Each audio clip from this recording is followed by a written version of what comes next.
नमस्कार दोस्तों, आप सभी श्रोताओं को राहुल नैयर का हार्दिक अभिनंदन। दोस्तों, एक उम्दा म्यूजिक किसी भी सिनेमा की जान होती है। एक अच्छा संगीत हमेशा श्रोताओं के मन को पसंद आता है और उसको सुनने वाला श्रोता दशकों दशक उस गीत से जुड़ा रहता है।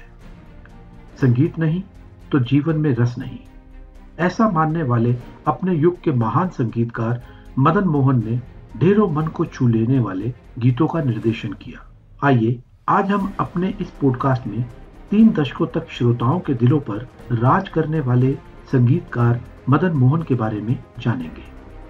दोस्तों, मदन मोहन हिंदी फिल्मों के एक प्रसिद्ध संगीतकार हैं। अपनी गजलों के लिए प्रसिद्ध इस संगीतकार का पूरा नाम मदन मोहन कोहली है। युवावस्था में मदन मोहन एक सैनिक हुआ करते थे। मदन मोहन शुरुआत से ही संगीत काफी पसंद करते थे। फौज की नौकरी छोड़ने के बाद उन्हें ऑल इंडिया रेडियो से जुड़ने का मौका मिला। रेडियो में कई सालों में काम करने के बाद मदन मोहन को बंबई जाने का मौका मिला। तलत महमूद तथा लता मंगेशकर से इन्होंने कई यादगार गजलें गवाई, जिनमें 1962 में बनी फिल्म अनपढ़ की मशहूर गजल आपकी नजरों ने समझा प्यार के काबिल मुझे भी शामिल है।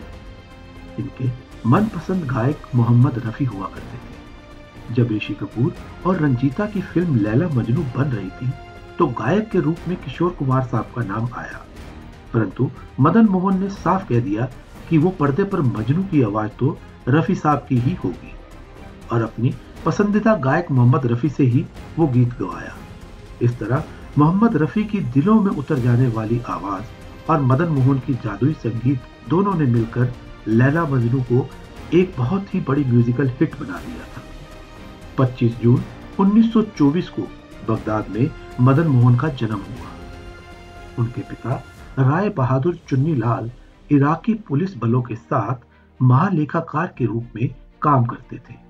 मदन मोहन ने अपने जीवन के प्रारंभिक वर्ष मध्य पूर्व में ही बिताए थे। दोस्तों, 1932 के बाद उनका परिवार अपने पैतृक स्थान पाकिस्तान के पंजाब प्रांत के झेलम जिले में लौट आया था। मदन मोहन को अपने दादा दादी की देखभाल के लिए घर पर ही छोड़ दिया गया, जबकि उनके पिता व्यवसाय के अवसर तलाशने में बंबई आ गए। उन्होंने अगले कुछ वर्ष तक लाहौर के स्थानीय स्कूल में पढ़ाई की। लाहौर में रहने के दौरान उन्होंने बहुत कम समय के लिए एक करतार सिंह नामक संगीतकार से शास्त्रीय संगीत की मूल बातें सीखी। संगीत में उन्हें कभी कोई औपचारिक प्रशिक्षण नहीं मिला, फिर भी वे रोज प्रैक्टिस किया करते थे। कुछ समय बाद उनका परिवार मुंबई आ गया, जहां उन्होंने बायकला में सेंट मैरी स्कूल से सीनियर सेकेंडरी स्कूल की पढ़ाई को पूरा किया। मुंबई में 11 साल की उम्र से ही उन्होंने ऑल इंडिया रेडियो द्वारा प्रसारित बच्चों के कार्यक्रम में प्रदर्शन करना शुरू कर दिया था। 17 साल की उम्र में उन्होंने देहरादून के कर्नल ब्राउन कैंब्रिज स्कूल के संगीत पाठ्यक्रम में भाग लिया, जहां उन्होंने 1 साल का परीक्षण पूरा किया। दोस्तों, वर्ष 1943 था। मदन मोहन सेना में द्वितीय लेफ्टिनेंट के रूप में शामिल हुए। उन्होंने द्वितीय विश्व युद्ध के आखिरी 2 साल तक सेना में सेवा की। जब उन्होंने सेना छोड़ दी और अपने संगीत हितों को आगे बढ़ाने के लिए मुंबई लौट आए थे। वर्ष 1940 में Madan Mohan all India radio Lucknow में कार्यक्रम सहायक के रूप में शामिल हुए, जहां वे उस्ताद फयाज खान, उस्ताद अली अकबर खान, बेगम अख्तर और तलत महमूद जैसे विभिन्न कलाकारों के संपर्क में आए। इन दिनों के दौरान उन्होंने ऑल इंडिया रेडियो पर प्रसारित होने वाले कार्यक्रमों के लिए संगीत की रचना भी की।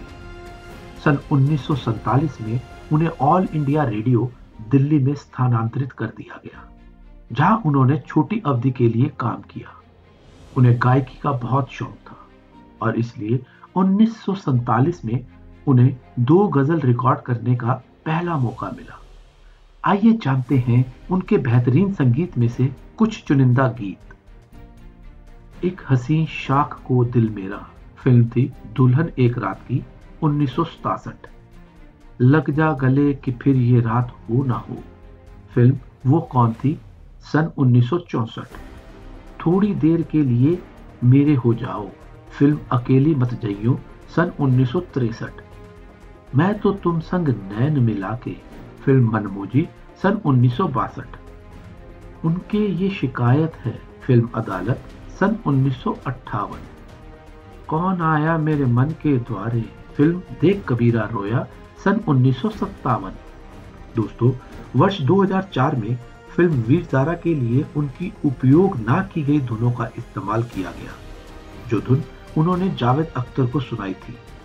उनकी इस धुन के लिए जावेद अख्तर ने इस फिल्म का सबसे प्रसिद्ध गीत तेरे लिए हम है जिए होठों को सिए को लिखा था। तो साथियों, मुझे उम्मीद है आपको आज का यह पॉडकास्ट बेहद पसंद आया होगा। हमारे काम को सराहने के लिए आप हमारे पॉडकास्ट को शेयर भी कर सकते हैं। आपका एक लाइक और सब्सक्रिप्शन हमारे लिए बहुत महत्वपूर्ण है। तो दोस्तों, जुड़े रहिए हमारे साथ सिनेमा जगत की ढेरों ऐसी जानकारियों के लिए। मिलेंगे फिर अगले पॉडकास्ट में। स्वस्थ रहें, मुस्कुराते रहें। धन्यवाद। शब्बा खैर, शुभ रात्रि।